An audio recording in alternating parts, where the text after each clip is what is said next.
La région de Kédougou est connue pour la beauté de son paysage, sa diversité culturelle et l'hospitalité de ses habitants. C'est dans cette région que le programme d'urgence de modernisation des axes et territoires frontaliers a mené ses premières actions. À 150 km de la ville se situe Djahamaki. La localité a toute une histoire. Pendant longtemps, les habitants ont vécu en territoire guinéen à leur insu, avant que le chef de l'État, le président Macky Sall, les aide à revenir sur leurs propres décisions, s'implanter au Sénégal. Nous avions des populations sénégalaises qui vivaient en territoire guinéen, mais voilà, depuis l'indépendance, elles étaient établies là-bas. Et à un moment donné, les populations guinéennes se sont rendues compte que voilà, ces populations étaient en territoire guinéen. Ils ont demandé leur départ. Et on a vérifié avec la commission de gestion des frontières. Effectivement, on s'est rendu compte que le village se trouvait en territoire guinéen. Il fallait le délocaliser. Donc ça demandait beaucoup de moyens, beaucoup de réalisations. Et le président, par la même occasion, en mettant en place le PIMA, a voulu qu'en tout cas les premières réalisations soient consacrées à ce village. Et vraiment, le recasement, la relocalisation de ce village ont été faits dans de très bonnes conditions avec les commodités qui vont avec.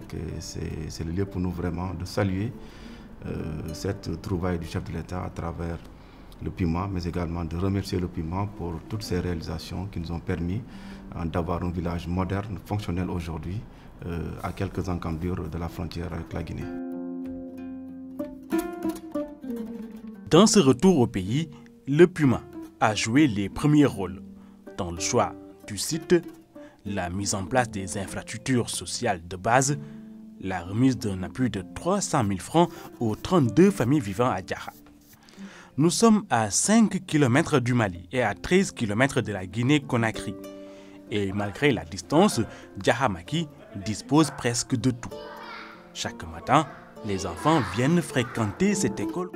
Ici, ils peuvent suivre tranquillement le programme sénégalais.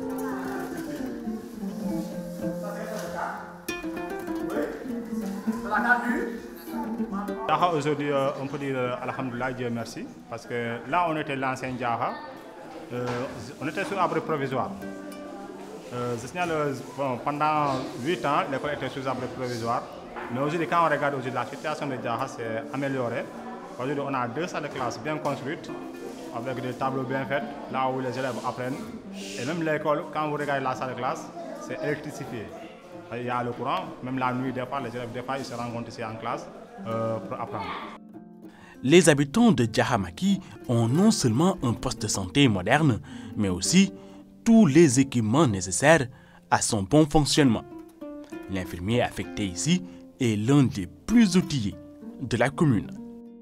Ce poste de santé représente pour la population une fierté parce que non seulement, vraiment c'est une zone qui est enclavée. La population, à l'époque, la population se déplaçait pour aller se soigner au poste de santé de Medina Bafé, qui est à une distance de une dizaine de kilomètres. C'est un poste qui est un peu différent.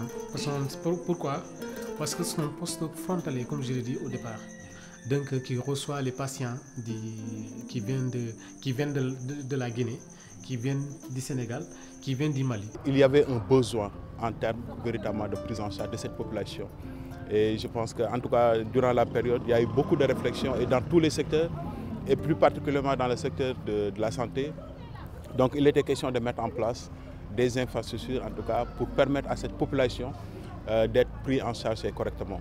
Et c'est dans ce cadre un petit peu que PIMA est venu, en tout cas répondre à notre appel, répondre à l'appel en tout cas du président de la République, mais également des besoins de la région pour accompagner en tout cas le secteur santé dans la mise en place, en tout cas d'une case de santé améliorée.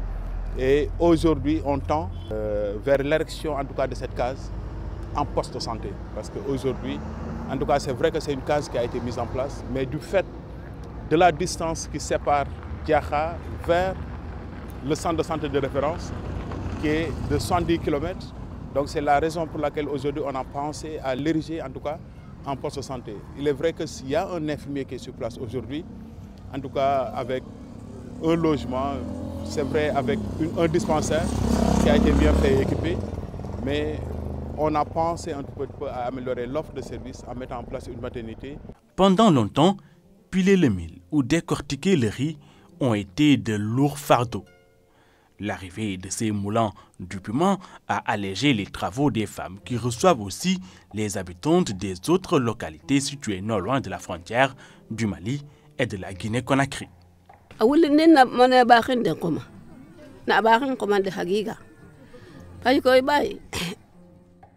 Avant, ce n'était pas facile. On utilisait nos mains. Aujourd'hui, on peut même choisir comment moudre nos produits.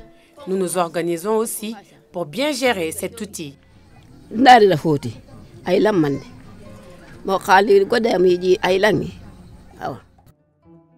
Aujourd'hui, le stress du déménagement est oublié. Le village de Djahamaki attire par la joie de vivre qui y règne. Nous remercions le bon Dieu parce qu'ici on a tout.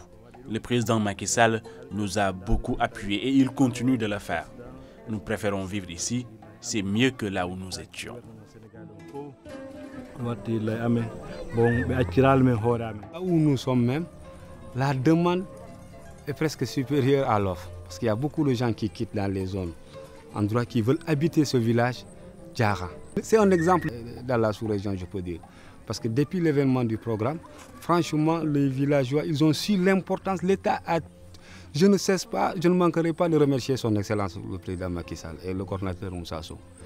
Donc, meɗen yiiɗi kala ko wawi ɓeydude men ɗo meɗen yiiɗi sabu goɗɗo wokkirayima ha ko wawi ƴettude o wokkuma donc an kadi ko ɗum nangata. Tout ce qui viendra est un plus. Nous avons de l'électricité et tout.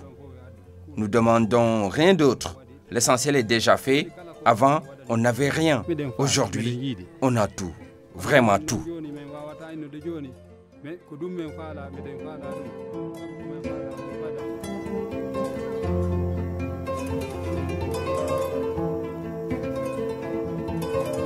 La nuit tombée, la lumière des lampes solaires installées par le Puma illumine le village. L'espoir est retrouvé. Et les habitants de Djahamaki reçoivent aussi tous les jours des sollicitations d'autres personnes qui veulent rejoindre le village.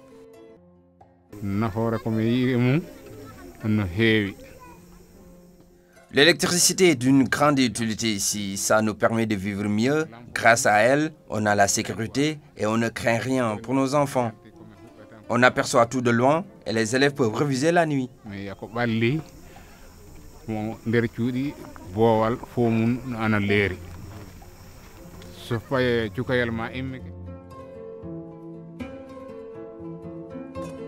La création et l'aménagement du village de Djahamaki est une des premières réussites du Puma qui a pour objectif de moderniser les axes et territoires frontaliers. À presque 1000 km de la capitale Dakar, un cadre de vie moderne est créé avec tous les équipements sociaux de base. Le Puma est aussi en train de construire un poste frontalier mixte avec logement des agents à Guémédi, situé à 10 km de Djaha. Toutes ces infrastructures font aujourd'hui la fierté de la commune de Médina Bafé, située dans le département de Saraya. La flamme allumée par le Puma réchauffe ainsi le cœur de la région de Kédougou, qui occupe une place de choix dans le programme d'urgence de modernisation des axes et territoires frontaliers.